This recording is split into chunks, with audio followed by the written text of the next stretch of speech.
ਵਾਹਿਗੁਰੂ ਜੀ ਕਾ ਖਾਲਸਾ ਵਾਹਿਗੁਰੂ ਜੀ ਕੀ ਫਤਿਹ। ਸਾਧ ਸੰਗਤ ਜੀ, ਅੱਜ ਮੈਂ ਆਪ ਜੀ ਨੂੰ ਭਾਈ ਪਤੰਗ ਜੀ ਦੀ ਕਥਾ ਸੁਣਾਉਣ ਜਾ ਰਹੀ ਹਾਂ। ਭਾਈ ਪਤੰਗ ਜੀ ਗੁਰੂ ਅਰਜਨ ਦੇਵ ਜੀ ਮਹਾਰਾਜ ਦੇ ਬੜੇ ਪਿਆਰੇ ਸਿੱਖ ਹਨ। ਭਾਈ ਪਤੰਗ ਜੀ ਇਤਨੇ ਅੱਛੇ ਹਨ ਕਿ ਪਿੰਡ ਵਾਲੇ ਸਾਰੇ ਉਹਨਾਂ ਉੱਪਰ ਬਹੁਤ ਵਿਸ਼ਵਾਸ ਕਰਦੇ ਹਨ। ਗੁਰੂ ਦਾ ਸਿੱਖ ਮੰਨ ਕੇ ਉਹਨਾਂ ਦੀ ਹਰ ਗੱਲ ਮੰਨਦੇ ਹਨ ਔਰ ਉਹ ਵੀ ਬਹੁਤ ਇਮਾਨਦਾਰ ਹਨ। ਕਦੇ ਵੀ ਕਿਸੇ ਨੂੰ ਉਹਨਾਂ ਦੀ ਜ਼ਰੂਰਤ ਪੈਂਦੀ ਹੈ, ਭਾਈ ਪਤੰਗ ਜੀ ਖੁਸ਼ੀ ਨਾਲ ਉਹਨਾਂ ਦੀ ਮਦਦ ਕਰਦੇ ਹਨ। ਕਈ ਲੋਕ ਆਪਣੀਆਂ ਅਮਾਨਤਾਂ ਰੱਖ ਕੇ ਉਹਨਾਂ ਪਾਸੋਂ ਪੈਸੇ ਲੈ ਜਾਂਦੇ ਹਨ ਅਤੇ ਪੈਸੇ ਦੇ ਕੇ ਆਪਣੀ ਅਮਾਨਤ ਲੈ ਜਾਂਦੇ ਹਨ। ਇਸ ਤਰ੍ਹਾਂ ਇੱਕ ਮੁਸਲਮਾਨ ਵੀਰ ਭਾਈ ਜਮੀਲ ਹੈ। ਜਮੀਲ ਕਿਧਰੇ ਬਾਹਰ ਜਾ ਰਿਹਾ ਸੀ 5-6 ਮਹੀਨੇ ਵਾਸਤੇ। ਉਸਦੇ ਕੋਲ 500 ਰੁਪਏ ਘਰ ਵਿੱਚ ਰੱਖੇ ਹੋਏ ਸਨ। ਉਸਨੇ ਸੋਚਿਆ ਘਰ ਵਿੱਚੋਂ ਚੋਰੀ ਨਾ ਹੋ ਜਾਣ, ਮੈਂ ਭਾਈ ਪਤੰਗ ਜੀ ਦੇ ਪਾਸ ਰਖਵਾ ਦੇਣਾ ਹਾਂ, ਕਿਉਂਕਿ ਬੜੇ ਉਹ ਵਿਸ਼ਵਾਸ ਸੀ ਸਾਰਿਆਂ ਨੂੰ ਉਹਨਾਂ 'ਤੇ। ਉਹ ਰਾਤ ਸ਼ਾਮ ਦੇ ਟਾਈਮ ਆਪਣੇ ਗਿਆ ਤੇ ਭਾਈ ਪਤੰਗ ਜੀ ਨੂੰ ਕਿਹਾ, ਭਾਈ ਸਾਹਿਬ ਮੇਰੀ ਇਹ ਅਮਾਨਤ ਤੁਸੀਂ ਆਪਣੇ ਕੋਲ ਰੱਖ ਲਓ, ਮੈਂ ਜਲਦੀ ਵਿੱਚ ਹਾਂ, ਮੈਂ ਕਿਧਰੇ ਬਾਹਰ ਜਾਣਾ ਹੈ, ਮੇਰੇ 5-6 ਮਹੀਨੇ ਲੱਗ ਜਾਣਗੇ, ਜਦੋਂ ਮੈਂ ਆਵਾਂਗਾ ਆਪਣੀ ਅਮਾਨਤ ਆਪ ਪਾਸੋਂ ਲੈ ਜਾਵਾਂਗਾ। ਭਾਈ ਪਤੰਗ ਜੀ ਕਹਿਣ ਲੱਗੇ ਕੋਈ ਗੱਲ ਨਹੀਂ, ਖੁਸ਼ੀ ਨਾਲ ਜਾਓ, ਆ ਕੇ ਆਪਣੀ ਅਮਾਨਤ ਲੈ ਲੈਣਾ। ਭਾਈ ਜਮੀਲ ਚਲਾ ਗਿਆ। 5-6 ਮਹੀਨੇ ਤੋਂ ਜ਼ਿਆਦਾ ਉਸਦਾ ਟਾਈਮ ਲੱਗ ਗਿਆ। ਜਦੋਂ ਭਾਈ ਜਮੀਲ ਵਾਪਸ ਆਇਆ ਤੇ ਭਾਈ ਪਤੰਗ ਜੀ ਕੋਲ ਆਇਆ। ਭਾਈ ਪਤੰਗ ਜੀ ਨੂੰ ਕਹਿਣ ਲੱਗਾ, ਭਾਈ ਸਾਹਿਬ ਜੀ ਮੇਰੀ ਅਮਾਨਤ ਵਾਪਸ ਕਰ ਦਿਓ, ਮੈਂ ਆਪ ਜੀ ਪਾਸ 500 ਰੁਪਏ ਰਖਵਾ ਗਿਆ ਸੀ। ਭਾਈ ਪਤੰਗ ਜੀ ਕਹਿਣ ਲੱਗੇ ਕਦੋਂ ਰਖਵਾ ਗਿਆ ਸੀ? ਮੈਨੂੰ ਤੇ ਕੋਈ ਯਾਦ ਨਹੀਂ ਹੈ ਕਿ ਤੂੰ ਕਦੋਂ ਰਖਵਾ। ਭਾਈ ਜਮੀਲ ਕਹਿਣ ਲੱਗਾ ਕਿ ਇਹ ਕਿਸ ਤਰ੍ਹਾਂ ਹੋ ਸਕਦਾ ਹੈ, ਤੁਸੀਂ ਤਾਂ ਗੁਰੂ ਦੇ ਸਿੱਖ ਹੋ, ਤੁਸੀਂ ਬਹੁਤ ਇਮਾਨਦਾਰ ਹੋ, ਤੁਸੀਂ ਮੇਰੀ ਅਮਾਨਤ ਕਿਸ ਤਰ੍ਹਾਂ ਮਨਾ ਕਰ ਸਕਦੇ ਹੋ? ਲੇਕਿਨ ਭਾਈ ਪਤੰਗ ਜੀ ਦੇ ਦਿਮਾਗ ਵਿੱਚੋਂ ਨਿਕਲ ਗਿਆ ਸੀ, ਕਿਉਂਕਿ ਹੋਇਆ ਇਸ ਤਰ੍ਹਾਂ ਸੀ ਕਿ ਦੁਕਾਨ ਬੰਦ ਕਰਨੇ ਦਾ ਟਾਈਮ ਸੀ। ਭਾਈ ਪਤੰਗ ਜੀ ਦੁਕਾਨ ਬੰਦ ਕਰ ਰਹੇ ਸਨ। ਉਹ ਆਪਣੀ ਬਈ ਖਾਤੇ ਉੱਤੇ ਉਸਦਾ ਭਾਈ ਜਮੀਲ ਦੀ ਅਮਾਨਤ ਲਿਖਣਾ ਭੁੱਲ ਗਏ ਸੀ। ਬਸ ਉਹ ਭੁੱਲਣਾ ਸੀ, ਕਿਉਂਕਿ ਬੰਦਾ ਭੁੱਲਣਹਾਰ ਹੈ। ਉਹ ਭੁੱਲਣਾ ਐਸਾ ਹੋ ਗਿਆ ਕਿ ਉਹਨਾਂ ਦੇ ਦਿਮਾਗ ਤੋਂ ਬਿਲਕੁਲ ਨਿਕਲ ਗਿਆ ਕਿ ਜਮੀਲ ਮੇਰੇ ਕੋਲ ਪੈਸੇ ਰਖਵਾ ਗਿਆ। ਹੁਣ ਮੁਸ਼ਕਿਲ ਇਹ ਹੋਈ ਕਿ ਜਮੀਲ ਕਹਿ ਰਿਹਾ ਕਿ ਮੈਂ ਆਪ ਦੇ ਪਾਸ ਪੈਸੇ ਰੱਖ ਗਿਆ ਹਾਂ। ਭਾਈ ਪਤੰਗ ਜੀ ਕਹਿ ਰਹੇ ਨਹੀਂ, ਮੇਰੇ ਕੋਲ ਤੂੰ ਕੋਈ ਪੈਸੇ ਨਹੀਂ ਰੱਖੇ।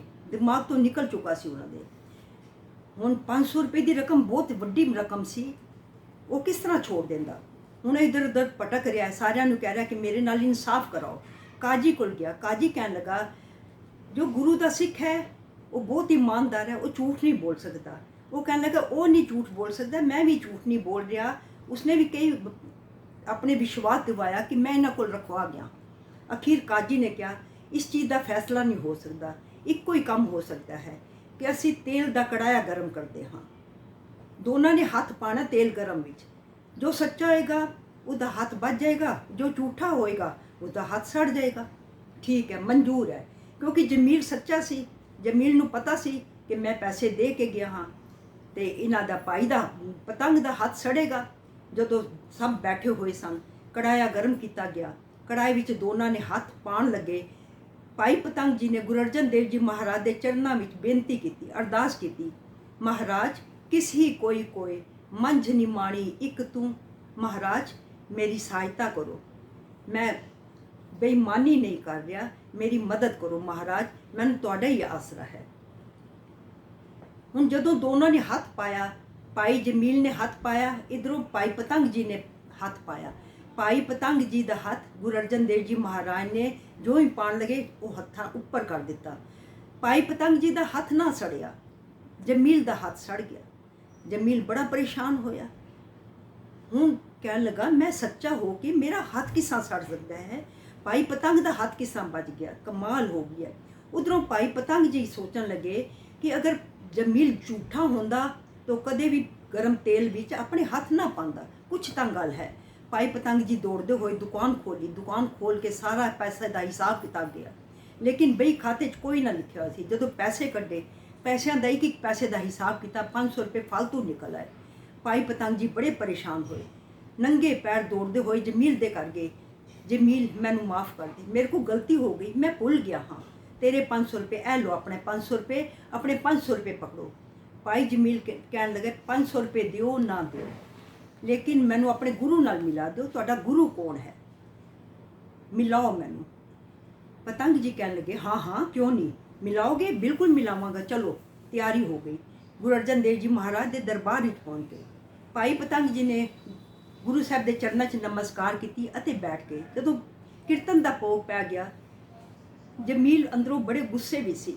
ਜਮੀਲ ਇੱਕਦਮ ਬੋਲਿਆ, ਗੁਰੂ ਅਰਜਨ ਦੇਵ ਜੀ ਮਹਾਰਾਜ ਦੇ ਸਾਹਮਣੇ ਬੋਲਿਆ, ਵਾਹ ਬਈ ਵਾਹ, ਝੂਠਿਆਂ ਦੇ ਗੁਰੂ, ਕਿਆ ਕਮਾਲ ਹੈ, ਝੂਠਿਆਂ ਦੇ ਗੁਰੂ ਤੁਸੀਂ। ਗੁਰੂ ਅਰਜਨ ਦੇਵ ਜੀ ਮਹਾਰਾਜ ਮੁਸਕਰਾ ਪਏ, ਹੱਸਣ ਲੱਗੇ, ਕਹਿਣ ਲੱਗੇ, ਜਮੀਲ ਕੀ ਗੱਲ ਹੈ, ਕਿਉਂ ਪਰੇਸ਼ਾਨ ਹੋ? ਪਰੇਸ਼ਾਨ ਕਿਉਂ ਨਾ ਹੋਵਾਂ ਮਹਾਰਾਜ, ਤੁਹਾਨੂੰ ਪਤਾ ਹੈ ਮੈਂ ਸੱਚਾ ਹਾਂ। ਤੁਹਾਡਾ ਸਿੱਖ ਝੂਠਾ ਹੋ ਕੇ ਵੀ ਉਸ ਦਾ ਹੱਥ ਨਹੀਂ ਸੜਿਆ, ਔਰ ਤੁਸੀਂ ਮੇਰਾ ਹੱਥ ਸਾੜ ਦਿੱਤਾ, ਹੱਦ ਕਰ ਦਿੱਤੀ ਤੁਸੀਂ ਤਾਂ। ਗੁਰੂ ਸਾਹਿਬ ਕਹਿਣ ਲੱਗੇ, ਨਹੀਂ ਜਮੀਲ, ਗੱਲ ਇਹ ਨਹੀਂ ਹੈ, ਉਹ ਸਾਡਾ ਸਿੱਖ ਹੈ। ਜਦੋਂ ਉਸਨੇ ਕੜਾਈ ਵਿੱਚ ਹੱਥ ਪਾਉਣ ਲੱਗਾ ਸੀ, ਉਸਨੇ ਸਾਡਾ ਓਟ ਆਸਰਾ ਲਿਆ ਹੈ ਕਿ ਮੈਨੂੰ ਕੋਈ ਯਾਦ ਨਹੀਂ ਹੈ ਕਿ ਇਸਨੇ ਮੇਰੇ ਕੋਲ ਪੈਸੇ ਰੱਖੇ, ਮੇਰੀ ਮਦਦ ਕਰੋ, ਮੇਰਾ ਕੋਈ ਨਹੀਂ ਹੈ ਤੁਹਾਡੇ ਬਿਨਾ। ਅਸੀਂ ਉਸ ਦਾ ਹੱਥ ਪਕੜ ਕੇ ਉੱਪਰ ਕਰ ਦਿੱਤਾ ਸੀ, ਉਸ ਦਾ ਹੱਥ ਨਹੀਂ ਸੜਿਆ।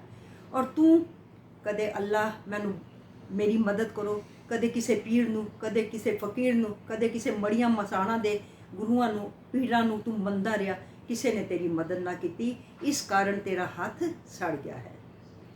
ਜਮੀਲ, ਇੱਕ ਦਾ ਓਟ ਆਸਰਾ ਪਕੜੋ। ਇਸਨੇ ਇੱਕ ਦਾ ਓਟ ਆਸਰਾ ਪਕੜਿਆ, ਇਸਨੇ ਸਾਡੀ ਸ਼ਰਨ ਲਈ ਹੈ, ਇਸ ਵਾਸਤੇ ਇਹ ਬਚਿਆ ਹੈ। ਔਰ ਤੂੰ ਇਧਰ ਉਧਰ ਭਟਕਦਾ ਫਿਰਦਾ, ਕਦੇ ਮੜੀਆਂ, ਕਦੇ ਮਸਾਣਾ, ਕਦੇ ਕਿਧਰ, ਕਦੇ ਕਿਧਰ। ਇਸ ਕਥਾ ਤੋਂ ਸਾਨੂੰ ਇਹ ਸਿੱਖਿਆ ਮਿਲਦੀ ਹੈ ਕਿ ਇੱਕ ਗੁਰੂ ਦਾ ਆਸਰਾ ਓਟ ਪਕੜੋ, ਜਗ੍ਹਾ ਜਗ੍ਹਾ ਨਾ ਮੱਥੇ ਟੇਕੋ, ਜਗ੍ਹਾ ਜਗ੍ਹਾ ਨਾ ਪੂਜਾ ਕਰੋ, ਮੜੀਆਂ ਮਸਾਣਾ ਨੂੰ ਨਾ ਪੂਜਾ ਕਰੋ। ਇੱਕ ਵਾਹਿਗੁਰੂ ਦਾ ਓਟ ਆਸਰਾ ਪਕੜੋਗੇ ਨਾ, ਤੇ ਤੁਹਾਡੀ ਕਦੇ ਵੀ ਹਾਰ ਨਹੀਂ ਹੋਏਗੀ। ਗੁਰੂ ਤੁਹਾਡੇ ਅੰਗ ਸੰਗ ਹੋਏਗਾ, ਗੁਰੂ ਤੁਹਾਡੀ ਅੰਗ ਸੰਗ ਹੋ ਕੇ ਰਕਸ਼ਾ ਕਰੇਗਾ। ਵਾਹਿਗੁਰੂ ਜੀ ਕਾ ਖਾਲਸਾ, ਵਾਹਿਗੁਰੂ ਜੀ ਕੀ ਫਤਿਹ।